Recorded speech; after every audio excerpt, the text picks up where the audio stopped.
Thompson. And I am a chemistry teacher and I want to teach chapter number 2. His name is Structure of Atom. First one is atom. What is atom? Smallest particles of matter is known as atom. Second one is subatomic particle.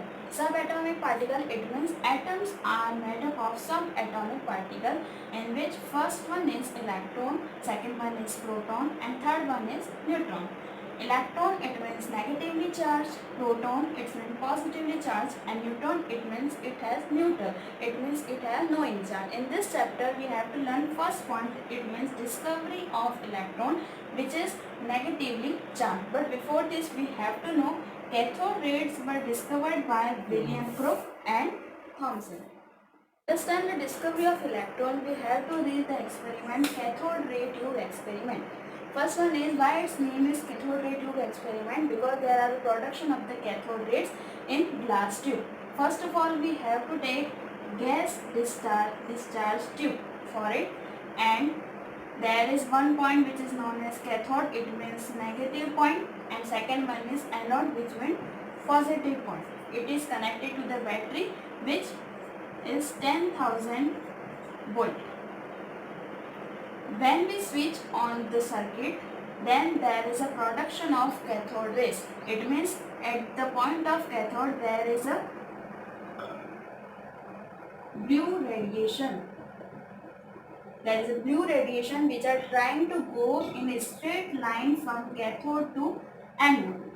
There we can see the direction of the cathode rays. By this property we have to know that this going to the negative to the positive way, therefore its property is it is negatively charged.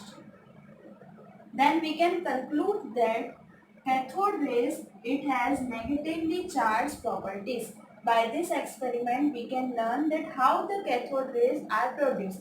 But you can ask the question that why I am describing cathode ray tube experiment for to understand the discovery of electron, because cathode rays is none another thing, it is the beam of electron.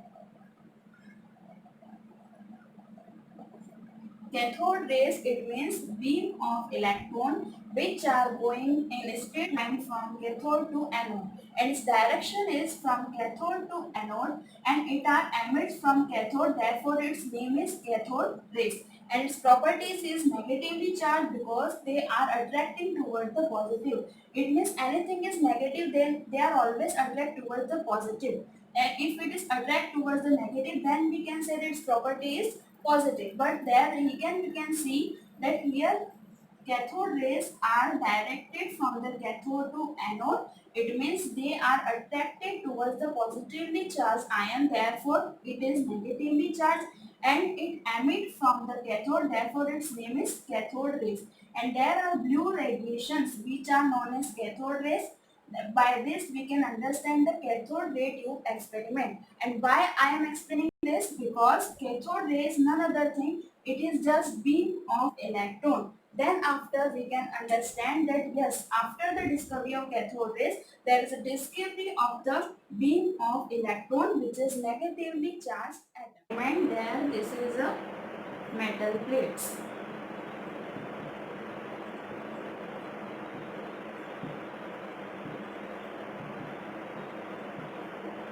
And in this tube there is a gas.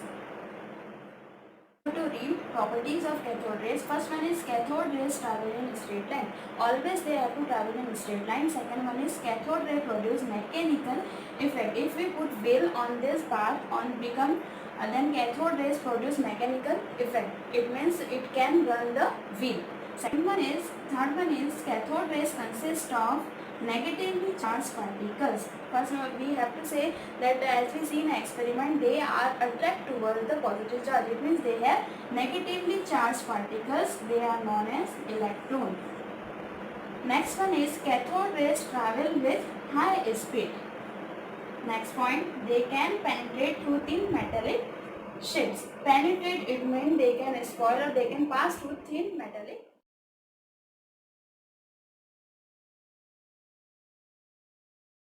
The nature of these rays does not depend upon the nature of gas or cathode ray material used in discharge tube. It means cathode ray does not depend on any gas. We can fill any gas in gas discharge tube, and it doesn't matter about the material. We can take any metal plate. Next one is they possess ionizing power. It means it can emit electron and ionize it. Next one is cathode rays fall on heavy metal.